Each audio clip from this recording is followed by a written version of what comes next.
ভাজা পেঁয়াজ ফোড়ন দিয়ে ডাল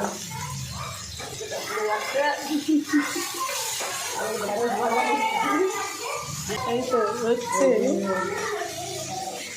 রান্না হবে। ভাজাটা ভাজা ভাজা হবে, তারপরে এই যে ডালটা ভেজে হ্যাঁ ভাজা ভাজা হবে, তারপরে ডালটা ছেড়ে দেবো, ভাজা হোক। আর এই যে ঢেঁড়স ভাজা করছি, এই ঢেঁড়সটা একটু আলু দিলে একটু সরষে দিলে ভালো হতো, কিন্তু করবো না। ভাজা ভাজা হোক।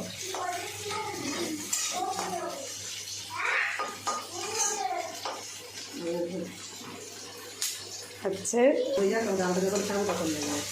এই ডালটা আমি একটুখানি সেদ্ধ, এই ডাল বুঝতে তো, এই ডালটা আমি একটু সেদ্ধ করে নিয়েছি, ডালের সঙ্গে কাঁচা লঙ্কা, হ্যাঁ, পেঁয়াজ ফোড়ন দিয়ে নিয়েছি। এবার পেঁয়াজের একটু পেঁয়াজটা ভেজে ডালটা দিয়ে বাড়িতে ভাজা হোক।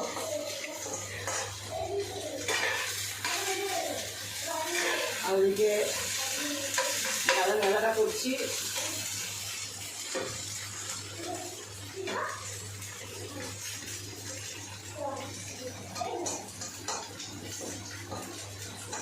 এবার দেখো ডালটা দিয়ে দেবো,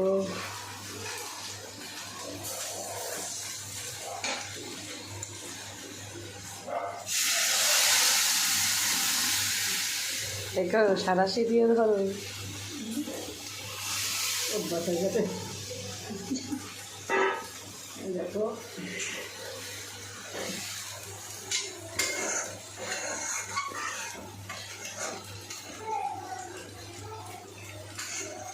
একটু টমেটো দিলে ভালো হতো, পাকা টমেটো হবে, একটু ছোটো ভালো লাগতো। হয়ে গেল, এই যে একটু ফুটবে ডালটা একটু,